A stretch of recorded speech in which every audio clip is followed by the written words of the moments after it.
Chemo ചെയ്തതിന് ശേഷം ഒരുപാട് മാറ്റങ്ങൾ രേണുവിൻ്റെ ശരീരത്തിൽ ഉണ്ടാകുന്നു. രേണുവിന് ഒരുപാട് പ്രശ്നങ്ങൾ ഉണ്ടാകുന്നു. അതാണ് ശരിക്കും പറഞ്ഞാൽ നമ്മളിപ്പോൾ കാണുന്നത്. കീമോ ചെയ്തതിന് ശേഷം ശരീരമാകെ തളർച്ചയിലേക്ക് നീങ്ങുന്നു. എല്ലാവരും അത് ശ്രദ്ധിക്കുകയും ചെയ്യുന്നുണ്ട്. സോഷ്യൽ മീഡിയയിൽ ബന്ധമുള്ളവർ തന്നെ ഇപ്പോൾ വളരെയധികം സംസാരിക്കുകയും ചെയ്യുന്നുണ്ട്. ആരാധകർ വളരെയധികം സ്നേഹത്തോടെ സംസാരിക്കുന്ന പോലെ പ്രേക്ഷകർ ഇപ്പോൾ ആ ഒരു വാർത്തയെക്കുറിച്ചും കാര്യങ്ങൾ പറയുകയും ചെയ്യുന്നു. പ്രേക്ഷകർക്ക് വളരെയധികം ഇഷ്ടമുള്ളൊരു വാർത്തയായി തന്നെ ഇത് മാറുകയും ചെയ്യുന്നുണ്ട്.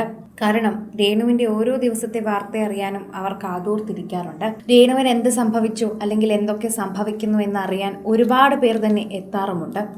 ഇപ്പോൾ പ്രേക്ഷകർ കാണുന്നതും അത്തരമൊരു വാർത്തയാണ്.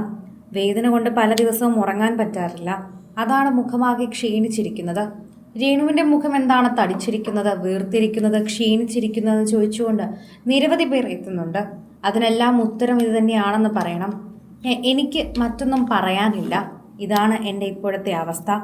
ശരിക്കും പറഞ്ഞു കഴിഞ്ഞാൽ വല്ലാത്തൊരു പരിതാപകരമായ അവസ്ഥയാണ് എൻ്റെത്.